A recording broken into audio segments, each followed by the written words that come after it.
I feel like human design could be a cheat sheet in a way. Like it just makes the process faster. Okay, what are we born with or what we are inherited with? Because interestingly, we can also see the patterns from our previous generation. What about your process? I mean, did you also have doubts as well the first time you heard about this, the first time you learned about this? I feel like when I learned my human design, I felt like I have never felt so seen before. I think human design is unique because it synthesizes so many different ancient modalities that it's scary accurate. Salam everyone, good morning, good afternoon, good evening. It doesn't matter what time you're watching. Welcome back to Learning Living with me, Ali. And now we have an amazing guest with us, a human design coach, something that I'm very fascinated. And we have the coach here, we have Tsamara Fahrana. How are you, Tsamara? Hi, I'm great, thank you. Thank you for having me. Thank you for coming, thank you for taking your time and sharing your learning, hopefully. I'm sure you will. We'll see. Last time we had a conversation about this and I always learned so much from you about your journey and about human design and how we can improve our lives, improve our quality of life through human design, and discover more about ourselves as well. So, but before we talk about that, can you share just on the surface, what is human design? Right, that's the $1 million question, right? Yes. People keep asking Am me. I like designing a human or what is it? A little bit. So it's interesting, I feel that human design is a way for us to understand how we were designed. So initially it's like a self-awareness tool, right? It helps us allow what are we like, what our patterns are like, how to live in more alignment, to live more efficiently, how to make decisions. So it's based on the notion that we are all unique, like me and you and everyone else who's watching at home or wherever they are. We can't be fit into one box and certain labels, but we have our uniqueness. And sometimes in this world where we're working and in school, we're like homogenized, you know, that everyone needs to be acting in a certain way, and sometimes it dims down people's natural strengths.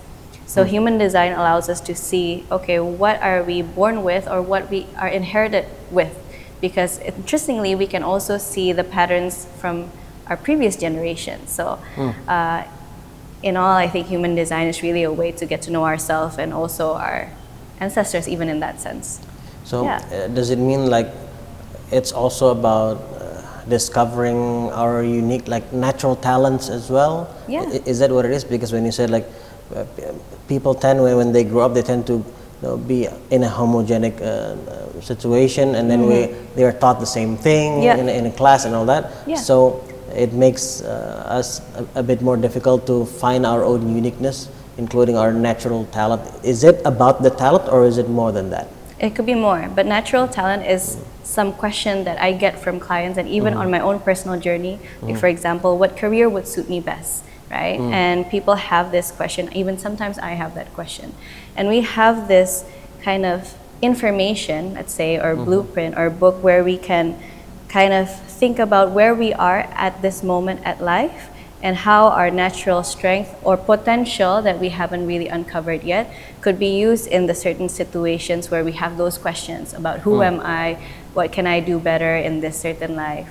And because a lot of people have trials and error, or maybe not a lot of people have the interest or know how to contemplate about what their strengths are, sometimes these information really helps give them certain aha moments or a validation, because these patterns are what we are born with. So it's really nature, you know, and then we learn skills on top of that, which is our nurture, right? But knowing what we're born with, it makes life easier rather than trying to be like someone else, which can be the case nowadays too. Can you give an example of that? Okay, for me, I will be the example. So one of my natural strengths is communication, actually. But people would be like, okay, how can you use your communication in a way that can meet with other people where they're at? And how can you connect with certain people with where they're at? And maybe because I was not brought into like the world of MC or educating in terms of how to communicate better, like public speaking, like kinda, like that's not something that I did lessons, for example. But I kind of had that inclination that I could change my voice or change the way I present based on who I'm talking with, for example. So knowing human design, I realized like, oh, maybe my voice could be something that is useful in terms of messaging and just spreading the word of what's good. So like what we're doing now, and I had a podcast talking about meditation and all of that. So that is one example. Another example, like my clients, let's say they have the energy to be the guidance. So what it means is that they can see strategically, like a manager, for example. They can see what is best to kind of align their team and processes, right? In terms of the how to manage that, or yeah, in terms of how to manage that, for example, in a company. But let's say they're still in a starting position, like a fresh graduate going into this corporation. So you naturally wouldn't have that responsibility yet. So let's say you're just working more on the computer, on the deck, on Excel sheet, something that you do day to day. But actually they have a natural strength that they can use, but not at that current job. And then they feel frustrated, for example, like I feel like I can give input, but then my voice is not heard.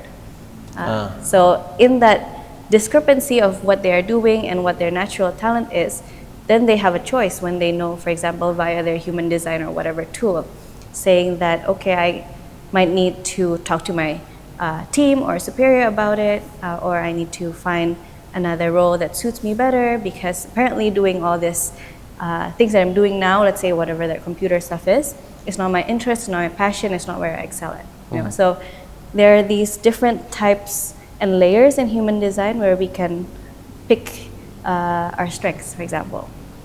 So, correct me if I'm wrong. Yeah. So basically, this is a way to know more about ourselves, including like my purpose, or what am I good at, what kind of path that would suit me the best, whether it's about my career or even beyond that, is it? Yeah. What could be beyond that? Let's say like relationships, or does that include as well? Very quickly, there's a research that reveals a universal pattern of phases that people go through in their journey of discovering and living their life purpose. And you can learn and find out in which phase am I in right now, and what's the next phase, and most importantly, how do I get there? Find your answers in Uncover Your Unique Purpose, a comprehensive and practical guide to discovering your life purpose. It's a research-based book, and as well covered with all the exercise you'll need to discover your unique purpose.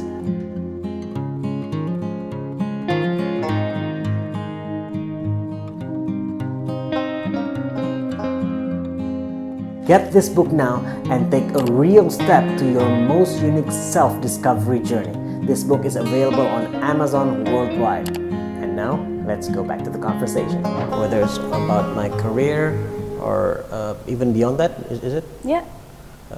What could be beyond that? Let's say like relationships, or does that include as well? Yeah, so relationships, romantically, non-romantically, with your family members, with your colleagues, because everyone's kind of sharing energy, and we call it like aura. So the energy that we emit, it's like when we meet people, like we feel like we fit, or we like their vibe, we say, or it's like someone's like, I don't really connect with this person. So definitely career, relationship, health, how we sleep, how we eat, how we make decisions. There are these different clues in human design that we can experiment with. And that's what I like also about human design. You don't have to believe everything you read, but we get the chance to experiment and see the result, and then see if it's what we want to adapt in our daily life, for example, moving forward. And there's at least this one part which we haven't touched. Yeah. We'll talk about, so the human design is a way to understand all of that, to help us understand more all of those stuffs that we just talked about. Yeah. And the method is, I think, is one of the many things that makes it very unique. Yeah. Right, because there are methods where you are whether you fill in like a questionnaire, Right.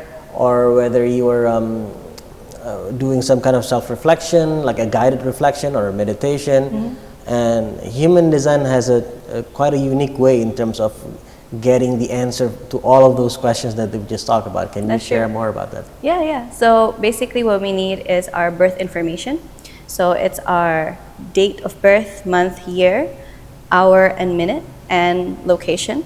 So this information allows us to understand what it was like when we were born, and specifically, like, so if we zoom out a little, human design is based on the information of a particle, a subatomic particle called neutrino. Have you ever heard about neutrino before? From you. From me? Yes. Yes, I also learned it from human design. But interestingly, it's like when I was watching something else on Netflix, it was Young Sheldon, and they were talking a lot about like Sheldon from The Big Bang Theory, like about neutrinos here, neutrinos that. Apparently it was in Star Trek, so I was like, okay, some people in certain communities know about what neutrinos are.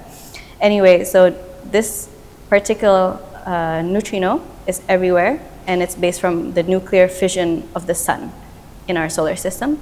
And then from that, it's all around our solar system. And in the moment that we are born, when we come out of our mother's womb, when we inhale the first air, it's like we are breathing in that information. So this neutrino carries information from what's happening in the planets. And before it's like too woo or anything, there's also that scientific, like the quantum physics of it.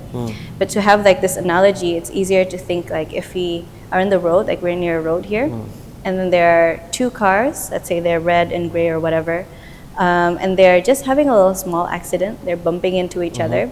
So the red car is giving a little bit of paint to the gray car, and the gray car is also bumping a little to the red car. Meaning that when the neutrino is passing through the objects in the sky, it's also bringing certain information. So there's definitely a Western astrology aspect to this calculation. So that's one, when we are born. And that will show our conscious aspect, so who we were born at that time. And then interestingly, they're also calculating 88 days before we are born. So it's around 3 months before we are born. And this is when our soul is set to come inside our mother's womb. So this will explain more of our subconscious, or how we are related most likely to our ancestors. And the biggest concentration is our mother and maternal grandmother, because these are, when we are born, our cell is already in our maternal grandmother's womb and body cell. So whatever is happening to them, these lessons could be seen in the human design chart as well, which is quite interesting. Because like our face could be very similar to our parents, right? Or the features or characteristics. But here in human design, you could really explore that. So basically from those two data points of birth time and 88 days before we are born, it combines into this, what we call a chart, or we call it specifically body graph. So it literally is a picture of a body. And what's interesting, I feel like it's combining a lot of different modalities in human design. So in that graph, if anyone else is looking at their human design chart or just Googling it, like what does a human design chart look like, you'll see like these shapes and maybe even in colors, depending on what the software is like. But that is explaining the chakras and the energy centers that is in our body. There's 9 different shapes. And from that, there's also the numbers inside those shapes, and that's from the Chinese I Ching. That is called the Book of Changes. And then there's like these lines that kind of combines all those shapes together, and that's from the Tree of Life from the Jewish Kabbalah tradition. So those numbers are kind of populated, and how it's presented, it kind of explains how we operate in life. So basically what I'm saying is that I think human design is unique because it synthesizes so many different ancient modalities that it's scary accurate, because it does combine all of this information. Can you give another example of what you mean by scary accurate? Okay, so I feel like when I learned my human design, I felt like I have never felt so seen before. And many times when I do these certain readings or consultations to my clients, they could cry because they feel like they've never been seen before in this specific way. I've also had like couple sessions where wife and husband, and then when I'm reading both of them, for example, and then the husband would look like he's so shocked by it because, of course, usually the wife is more interested, and then the husband, is just like kind of dragged along. And then they go like, wow, I didn't realize that this is so true. And the wife doesn't know that about the husband because it's an internal experience sometimes, the things that's read, like the things you don't particularly share maybe, or not all couples share to their beloved. So that scary accurate is allowing us to see our shadows too, and I think that's interesting from the human design aspect, and also the potential. Shadows meaning like, okay, for me, I might, okay, what are my shadows that I can share on YouTube? I have fear of money, for example. That is a pattern that's very prominent, fear of responsibility, of having too much money or having no money at all. So that money mindset issue has been part of my journey, but also the potential of it is knowing that whatever I do, if I follow my dreams and what I like, then abundance will come because I will be helping people, there will be impact, there will be value in what I do. But probably what I do is not the most typical or the most mainstream thing, for example. So these kind of aha moments help us realize there are a lot of homeworks, let's say, or there are many things from our conscious or subconscious kind of understanding of things that could be improved. So that's one example. So, because at least from what I learned, most of our subconscious, not all, but most, are formed during those golden age between 0 to 7 years old, right? Meaning they're formed after we're born, right? But so what you're saying is that there are part of our subconscious that's already there at the time we are born, not formed after that. Correct? And so in a way, like the genetic part of it, like that came from our ancestors. And those subconscious that were not formed but we are born with, we can learn about that from our human design. Correct.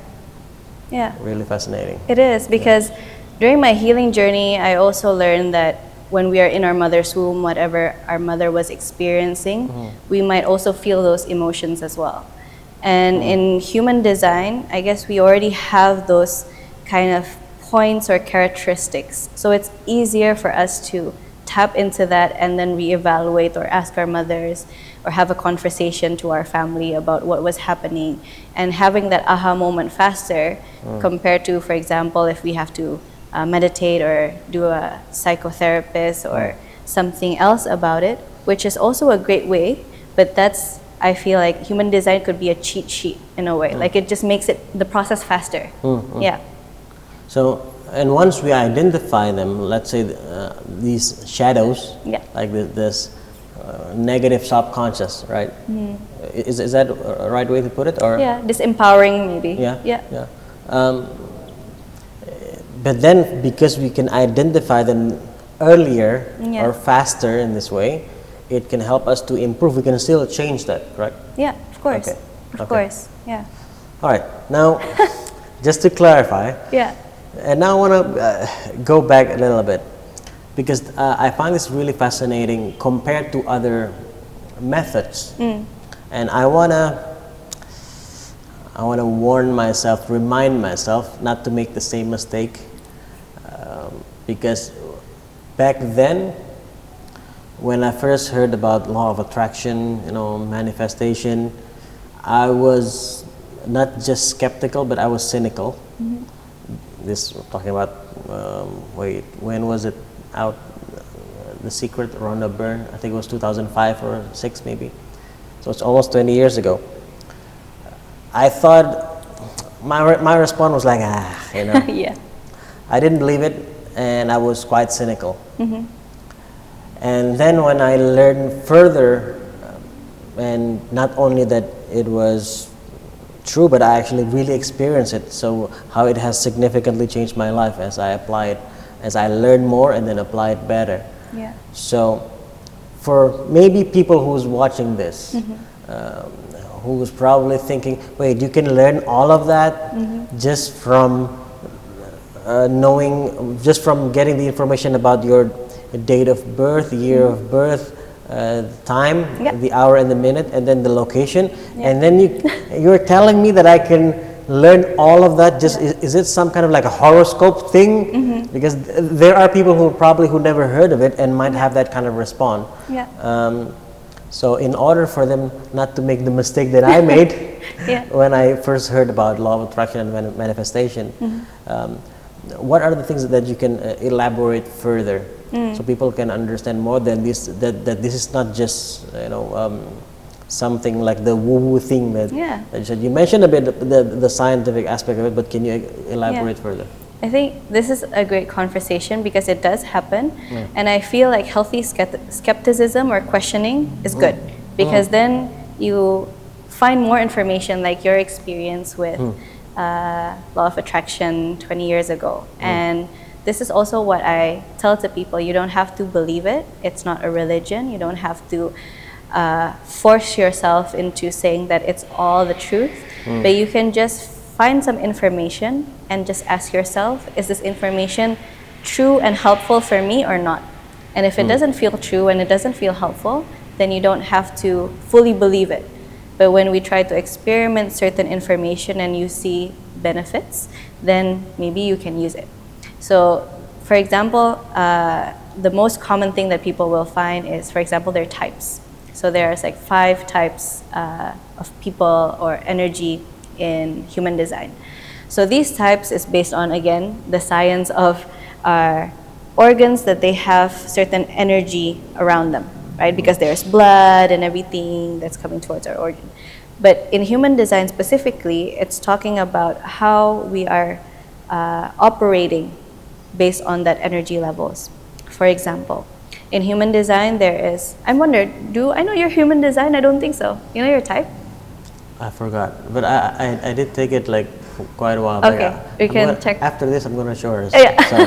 So there is a generator, manifesting generator, a projector, and reflector. I think I was manifesting generator. Manifesting generator. Okay, cool. So all of these different 5 types, they have different ways that their energy operates, and they have their own then uniqueness, meaning the strength or the weaknesses and potentials and challenges and life purpose and how they operate in the world could be different. So I encourage someone who's watching this and is curious that they can check their chart first and then see what their type is.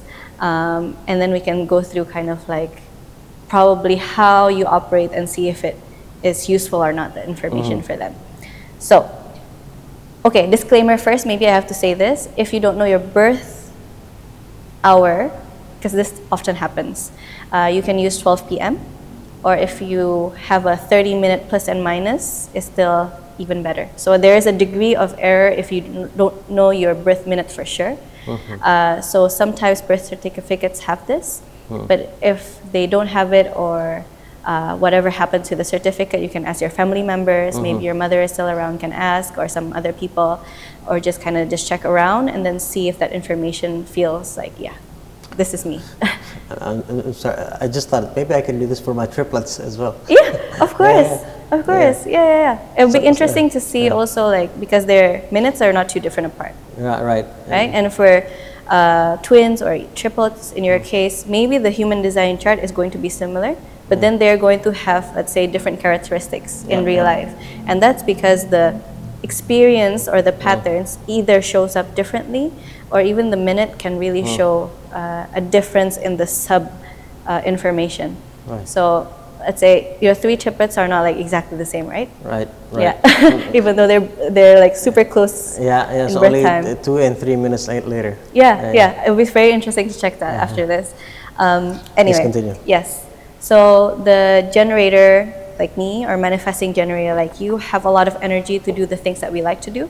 And the difference maybe between a generator and a manifesting generator, manifesting generator has like this creative idea, and then they can initiate something, and then they do multiple things, either at the same time or different times. So let's say multi-interest, multi-passionate.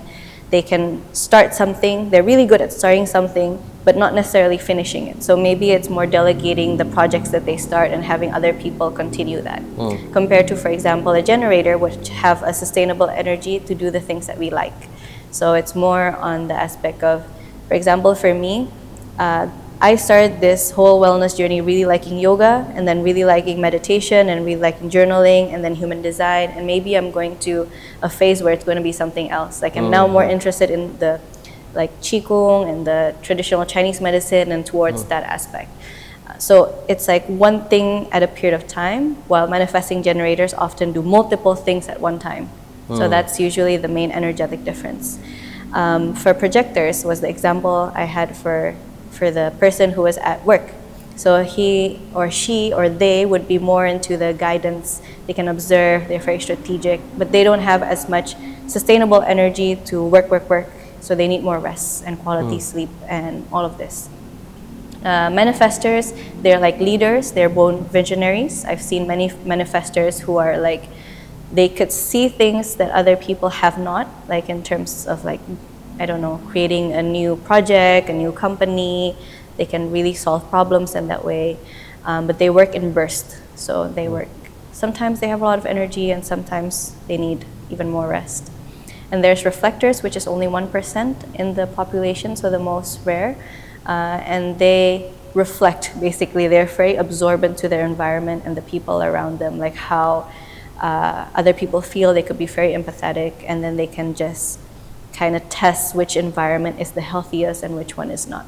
So what I'm trying to say is between these 5 types, they have their way of operating and they have their purpose in that sense and the way that their energy works. So more of the purpose of the process, but not the purpose at the end. I think in your book you also share, if you can share a little bit, I think the life purpose is not like an ending, right? It's kind of the theme that you live on a day-to-day basis. So this is also the thing that we feel in human design, that we have certain cheat sheet for the life purpose as well. It's based on what we call like an incarnation cross. But for other parts as well, before going too much detail, we can also see what the purpose are. Yeah. What about your process? I mean, did you also have doubts as well the first time you heard about this, the first time you learned about this? I had less doubt. I think I had an open mind about it, and when I start feeling or getting that information, I felt like, okay, this could be me. But what's interesting is when we read our human design, that's when we are born and the 3 months before we're born. And everything leading up from our birth to now, whatever age we are at, and especially like what you said, the first 7 years where we're very adapt to that subconscious programming, that's what we call conditioning, or that's what we call like programming in NLP, which is like the things that we learn throughout the course of our life, which affects who we are now or in the future. So meaning that we may relate to it directly or we may not, because we have had those other experiences or that homogenized practices at school or at work where we tend to be something else. But anyway, when we feel that we are not aligned, we can always come back and kind of experiment, and we call it deconditioning, like unlearning who we are to live in more alignment. So when I started my journey, I shared this information first to my family members who was not interested in, let's say, self-development as much as I was, or like believing what these birth woo-woo horoscope thing, let's say. When I share it to them, they're actually quite surprised that, oh yeah, that's me, I relate to that. And then to the next level, I start sharing it to my Instagram stories and for free, who wants to be read while I learn about this modality. And people keep coming back and saying, this is actually so me. And I think I find certain satisfaction because when I was younger, I didn't felt like I was understood very well. So when I was doing these readings and for complete strangers, and I don't fortune tell, right? Like I just read the information in a way that's presentable and understandable and practical, and they go like, wow, that's so me. And then they come back like a few months later or just DM me and say, I got a new job because of this, or I resigned, or I got a boyfriend, or I got married, something based on what we talked about in the human design. And that's a level of satisfaction that makes me feel like, okay, I can continue doing this to a point. And that's a signature for a generator. And for a manifesting generator, it's a sense of peace and satisfaction. To know like, okay, this is a good phase or moment in our life. So those experiences help me reduce that sense of skepticism because of the impact that was happening in strangers' life beyond the session, right? Because our session is an hour, and then things will happen and they need to digest it and they need to experiment. And when they come back and there's like these information that gets me like, oh, yeah, feels good. And now, when you're starting this, as first you learn your own for yourself, and then along the way you decided that I want to share this with others. I want to teach others to be able to not just read their human design, but also for them to be able to teach others as well. Yeah. Now, when you're about to do that, did you have any fear, any doubts? Will people accept this? Will people embrace this? Because it's something that is relatively new. Yeah. Right? Do you have any kind of fears when you're starting this? I had fear or doubt, feeling that I was not the first one who's doing human design in Asia, for sure.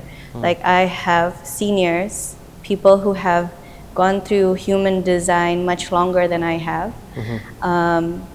But however, what helped was, because when I started, I didn't really initiate it per se. So for a generator, the strategy is to respond. So many people were actually DMing me or asking me personally, hey, are you going to teach this? Because I was doing certain workshops. So people invite me to say, hey, can you share a little bit about human design? And let's say I say an hour, 2 hour session. But we can only talk so much, right? Because human design is very deep. And then I realized, oh, there is interest. And when people are looking for options, because I even learned also with 3 academies from other countries. And it's paid in dollars and it's quite expensive.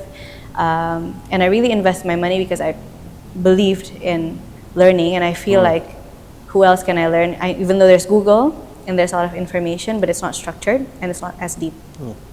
So because people are asking me, I had to overcome that fear of, I feel like I'm a junior in this field. I've only learned it 2-3 years. Who am I to be sharing this to other people when there are seniors who've done this for 10 years or something more and longer in the field? But then I realized I follow again my strategy and my authority, we call it in human design. And my authority, or how I make decisions, is how my body feels. So if my body feels excited to do it and I feel I have space to do it, it's a sign of a yes for me, rather than only making decisions with my mind. For example, like how much profit will I get or revenue will I get, how many people will I reach, and all of that.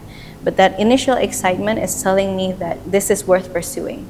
And if my body's feeling like, my energy is not fully there, and then no, this doesn't feel good in my gut or in my heart or in my head or wherever it is, then probably this is not the right thing for me at the moment.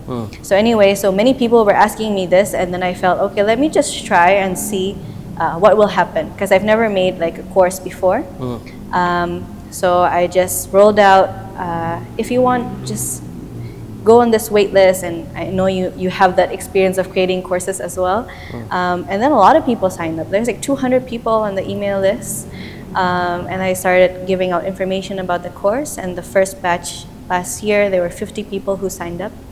30 people, I think, really graduated and completed the course, and now they're creating their own little human design course.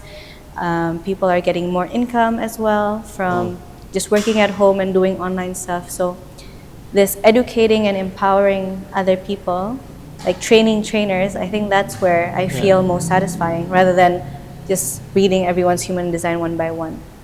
So overcoming that mental fear of not being good enough or not being old enough or long enough in this industry is coming back to, in front of me, someone is asking and then I feel good about it, and let me just try and see. So now we're already in our second batch running.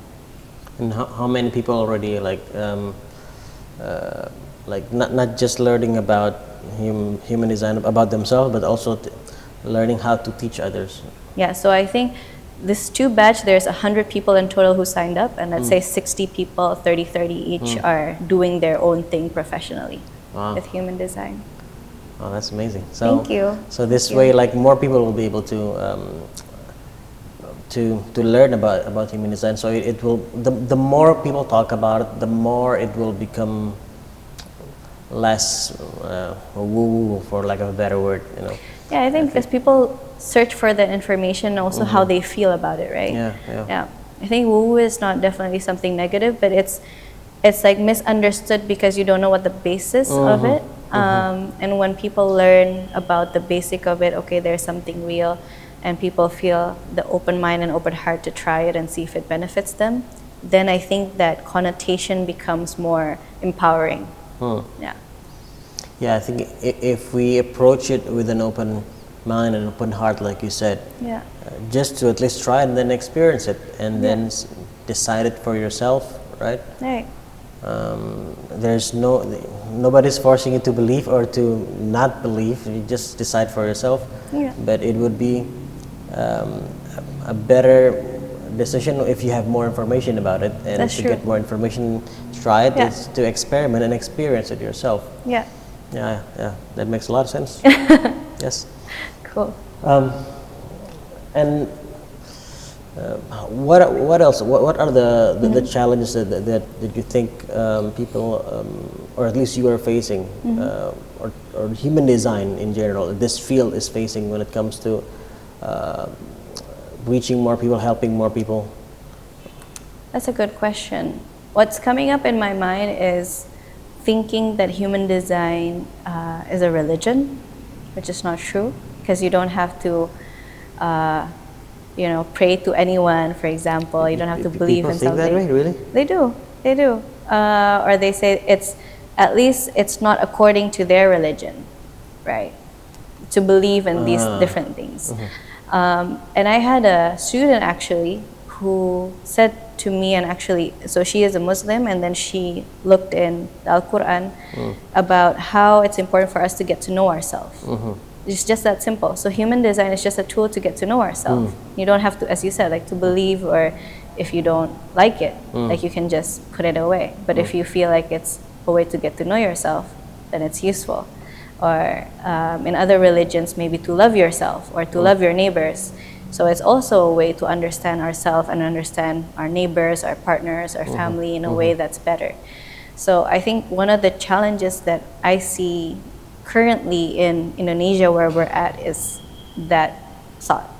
And I love having that reminder that other people could really add value also to my experience and discussion, like through this batch. It's not like a one-way thing. We always have a discussion. And I keep learning from my students too, like, oh yeah, because usually I just don't reply because I don't know how to answer it, you know? Like, I don't know how to answer if it's not according to your religion, because I'm not a religion expert. Like, I can't answer based on probably their understanding and perspective and maybe start a discussion or an argument, you know? So I tend to just kind of, okay, skip that conversation. But having other people giving me that perspective, oh yeah, it's a positive thing that's not endangering you or anybody, you know? So I think it's still okay. So it's relating human design and religion, but also seeing it as a religion. Yeah, which is not a religion. Just right. Again, just to clarify. Just to clarify, it's definitely not religion, no. I think it's also based on, I think it's a healthy skepticism, because human design is also based on a spiritual experience of the receiver or the founder. He's a Canadian, Alan Robert Krakauer. And in 1987, he received this information when he was in Ibiza, and he got like visions and, you know, receiving all of this information, and he synthesized it over 8 days and continued to develop. And I think human design in a way is also still a developing modality. Like, people keep having different interpretations of it, and I think based on his students, they create kind of their own branch of what human design is. So it keeps adapting too. So definitely we don't pray to him or to anyone, just to make that very clear.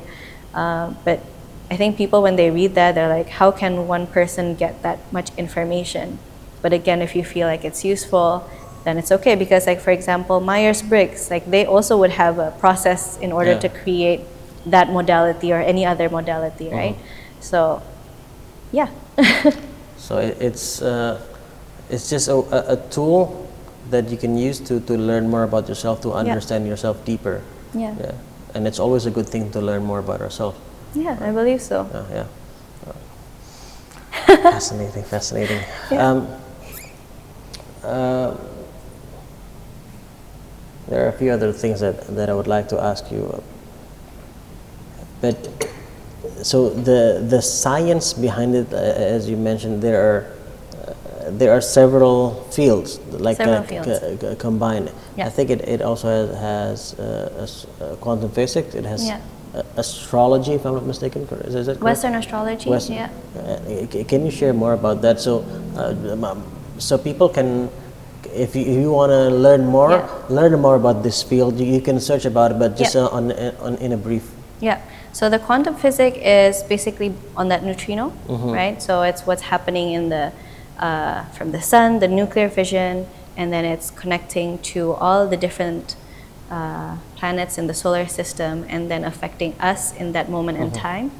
There's also biochemistry and epigenetics. So basically, it's also about first our subconscious or our emotions or our thoughts is also programmed by our ancestors, what they experience. Like from when we are in our mother's womb, what they experience, we might also experience subconsciously.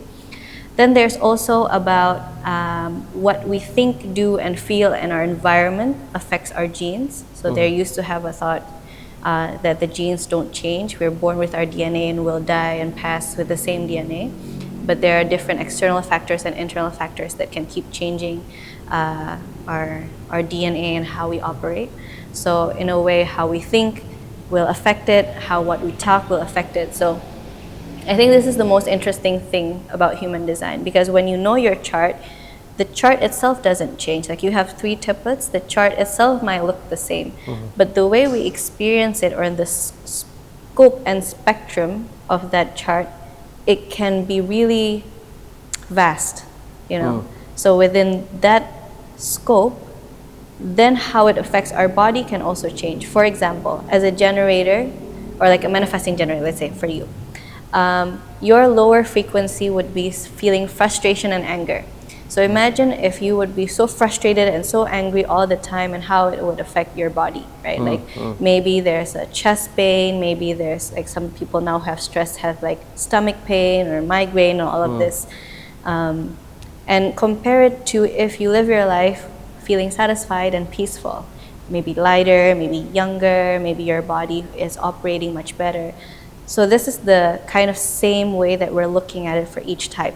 So briefly, for a generator, it's frustration and sense of satisfaction. For a projector, when they're not aligned, it's a sense of bitterness. And usually it's a bitterness when they're not understood. And then when it's aligned, they feel successful, they're heard, they're recognized for their brilliance and their nature. For a manifestor, it's anger. Anger when they feel like they're not free, they're not independent. And it's feeling peace when they can have impact, they can lead, they can share and talk and inform people about what they do. For reflectors, it's a sense of disappointment because what they expect doesn't come out like what they want. And in peace is when they feel pleasantly surprised of new things in their life. So basically, these are all human emotions, right? Like we can experience that regardless of our type. But the signature is what gives us like a yellow light when we're driving. Like when are we going into a green light where we can go and this is good, or this is going towards red light and this is a stop, we need to reevaluate. So these processes will affect again our body, and that in turn can affect the people around us and can in turn affect our children if we have children or we're going to have children. So I think the science is based on those three things of quantum physics, epigenetics, and biochemistry, how it affects our body. And it's the same thing, I guess, when I learned more about myself, my emotions, how my mind works, how my emotion works, how I can regulate them better, how I can manage my emotion better. I learned from the field of psychology. I learned from the field of neuroscience. Even epigenetics as well. How our gene expression can change us as well. And it just made me realize something, that I'm looking for the right way to say this. Like, all knowledge are basically one, but we humans are the one who create boxes, you know. But everything is always there's nobody said that it's not connected, it's not related, it's all connected. We are the one who create the separation between knowledges, and we call this psychology, we call this math, we call this physics, and we call this chemistry and all that. But in reality, it's all just like universal knowledge in a way that's very much connected. But and because we create these different fields, sometimes we forget that they can be connected as well, they can be related as well. Just like how in human design, from it has epigenetics in it, it has Western astrology in it, it has, what was it again? There was the Chinese I Ching, the Jewish Kabbalah, Tree of Life. The Tree of Life. The chakras. The chakras as well. So these are all connected. Even again, psychology is with the chakras is always very much connected as well. With quantum physics as well. So it's very much connected. So it just made me realize that sometimes we forget, like we separate this and we see them as different things, you know. That's a really good point. I think in my experience from myself and other people where I share human design, they feel human design is more grounded or systematic and it's easier to understand. It's like it's bridging the let's say really woo-woo or really spiritual, but this woo-woo and spiritual thing is based on, you know, generational knowledge too, you know, lived experience, and also the science that people are just discovering the past few decades, you know, and then they're kind of slowly converging and combining this ancient experiences or wisdom and the things that we are discovering. Because interestingly, the neutrino, when I learned about human design, at the time when he had this conversation, neutrino was not yet discovered fully or something like this. So it was about, I think in the year 1700s or something happened in the planetary system, and then the neutrino was creating certain things happening. So I don't know details about this, but then he said basically the ancestors knew before it was discovered by scientists. So it's like we are still just catching up and developing, you know, these knowledge. And like, for example, like happiness, I think in your book, I think happiness or positive, what do we call it? Was it positive emotion? There's like happiness subject, was not a subject yet, and then it became a subject. So I think this is what's, you know, interesting. Like I had a neuroeconomics master's, and I learned through what you learn as well, and like neuroscience and what's happening in our brain. And then from that field, it's very mathematic. It's very like statistics, and we really measure what's happening in the brain. But then I feel like human design can also be that, you know, and neuroeconomics can also be human design in that way, because it's all happening in the person. So it's like what you said, it feels like segregated, but maybe it's just to kind of scope the knowledge so we can go deeper in one of them. But yeah. It's a lot. A few more things.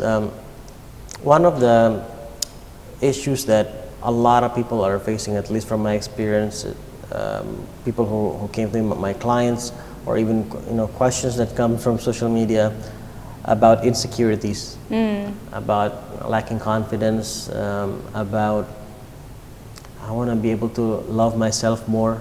Yeah.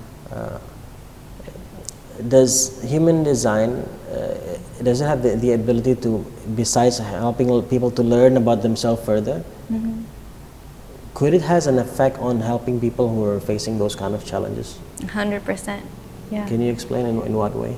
So let's say person is insecure because they compare themselves to other people.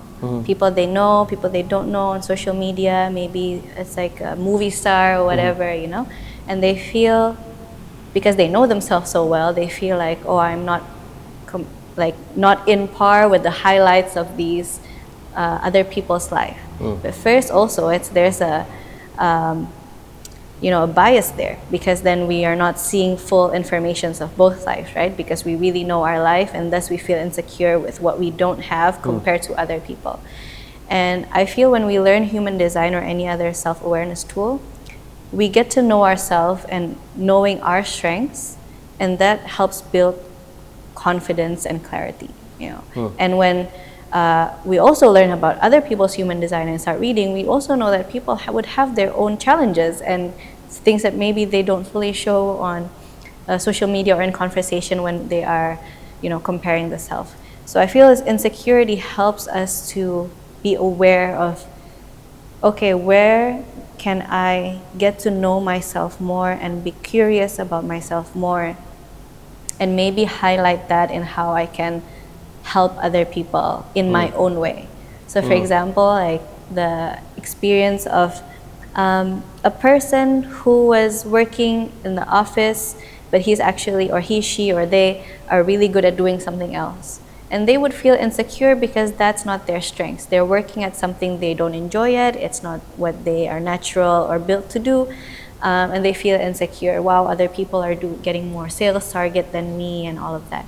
But when they step back and reevaluate their life, their strengths, and what people say they are good for this person or their human design, then they can go, oh yeah, but then I have all these different strengths that was not fully utilized in this job or opportunity. So it does give that perspective or that light or hope where there is a different type of answer. Because in human design, there's something that comes up to my mind, is that some people feel like they don't know enough of information, so they're insecure. Probably because they feel they are not giving enough impact to other people, it makes them insecure. Maybe it's built from their family. The family are insecure and they project insecurity to them when they were growing up. So there are many factors, and they can see it also and evaluate it through human design. So it can be used as, at the very least, as a starting point to learn more what we can do to find a solution or to overcome the challenges. Yeah. But even more than that, actually, it's also to see this light. When you're feeling like that, when you're feeling negative, when you're feeling insecure, but then you know more the positive sides about yourself. Yeah. And then you see that, hey, there are these other things, great things about me that I can actually utilize. Yeah. So you see the opportunities as well of who you can become. Yeah, that's a great way to put it, because there's a negativity bias, right? Like just looking at all, and we have that inclination. There is a research on that too, that it's easier for us to think about the bad things than the good things. It takes more to have the good things than to know the bad things. So that light is a way to see us in a more holistic way, which is sometimes we forget, and we don't always have access to or know how to journal. So I think what you do with helping people contemplate, understand themselves more is very important too. But this is another way also to have a look at your 360 view. Yeah. How do you see success? What is success to you? What is success to me? When I see people feeling happy and because of something that I help them find clarity with, I feel that was very successful. I help them solve a problem that they even don't know how to manage, and then he gets a aha moment. I say he because I just had a client like yesterday, and I felt like, oh wow, I can use my skill set, this different skill set, into helping this person's problem. So I feel that is a satisfying success. having like that deep conversation and deep impact towards one person is like really good. And what about failure? How do you see failure? Failure is when I feel like, what I learned, I can't implement. I find that to be a failure for me per se, because I learn a lot of things and sometimes I go like, I'm not optimizing what I know, and I have the knowledge, but probably I'm not applying it. I find that as okay, I need to reevaluate and see how I can really navigate and use this information. Do you do certain things as your way to maintain, to take care of yourself, to love yourself? Is there anything that you usually do? And maybe beyond that, how do you see self-love? What does it mean for you? For sure.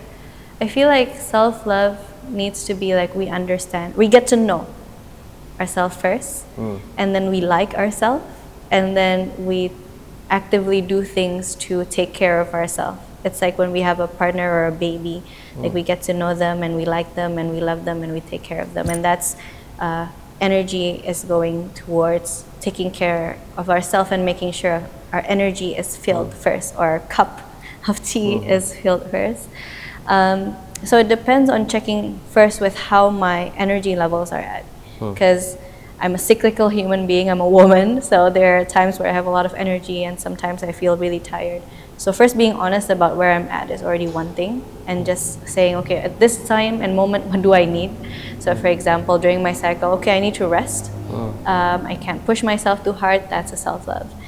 Or maybe when I know my body needs to exercise more, and I now do more exercise because that was my goal of the year 2024. This is my focus area, which is physical health. So I go to the gym, I go for my reformer Pilates, or I put on YouTube and put on some exercise, do some yoga. That helps me feel grounded, because I think I'm letting go of a lot of the stress in my body first. And from that sense of grounded, I often have a clarity and need for stillness. So I do journaling for a little bit. Maybe it's only, some days it's a sentence, other days it's 3, maybe it's a full page. It depends on how I feel and what I want to process.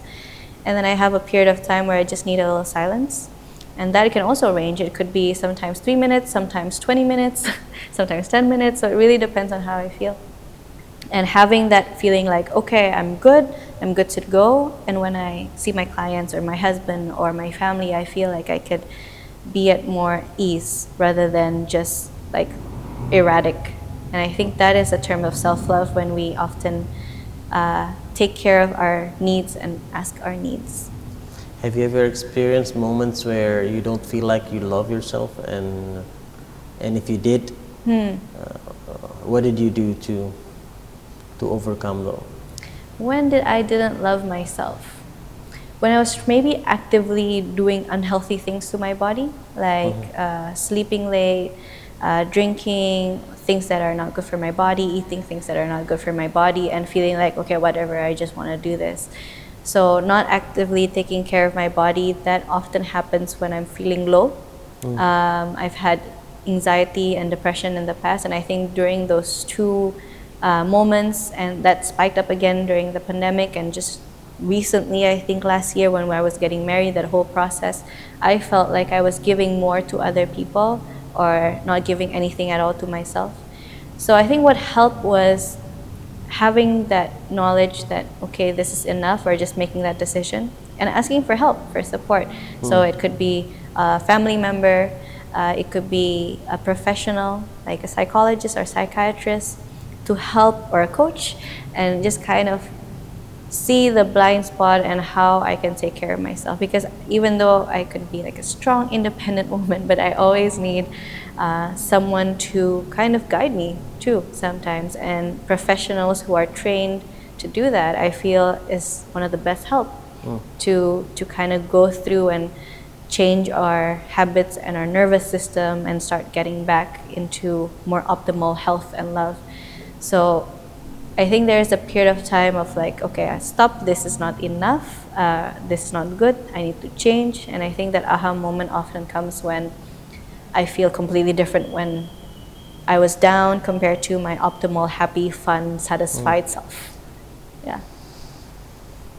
Last but not least, Sam, Yeah. I have so many questions. Thank you. And I've learned so much from you, as always. Thank you. This conversation is not an exception at all. I learned so much again from this conversation. I have one more question though. Is there anything else that you think is important to share that I haven't asked yet or you haven't shared yet? That's a good question. Let me meditate on it. What is an important thing? I think curiosity. I think that could be the word, because we were talking about skepticism and how when we feel low, what to do. I think having this inner curiosity and not feeling like I know enough and let me just do things on autopilot. I think that sparks everything in everyone. It sparks change, just having that curiosity. What's my potential? What's my life purpose? What is bothering me? So I think curiosity and using questions. It could be coaching questions, it could be any questions, right? It could be a journaling template. Having curiosity and questions, I feel really propels for self-development, change, and growth. So, and like framing the questions to be empowering and not disempowering question, like why can I do it? I think that's more disempowering, but more like what can I do about it? And I think that's more empowering, just in that different tone. I think if people start questioning more about themselves and the people around them in a positive, healthy way, I think there could be a lot of positive change in our environment. I believe so too. Yeah. Thank you. Thank you so much for sharing, Sam. So where can people find you? Yes, so I'm most active on Instagram. My name is Tsamara Fahrana. So if I spell that out, it's TSAMARA FAHRANA, and that's my website too. I have a YouTube and I have a Spotify called Meditate with Tsamara. I have, I think, 100+ episodes. Half of them is in Indonesian, half of them is in English. I'm on LinkedIn, Tsamara Fahrana Putri Tiastu, if they want to know my cred. But yeah, I think so. If people want to reach out to get to learn more about human design as well, the information is all there. Yes, it's basically I update my Instagram most, and then the information will be on my bio link, and it will redirect to whatever other people need. And you can also find all of those links in the description of this video as well. So make sure you check them out and learn from her, because I learned so much as well from her. So thank you so much, Sam, for taking your time. I really, really appreciate it. And I'm sure everybody who's watching learned as well a lot from you. And I thank you as well for watching, and I'll see you in the next episode. Ciao. Thank you for watching. Thank you for having me.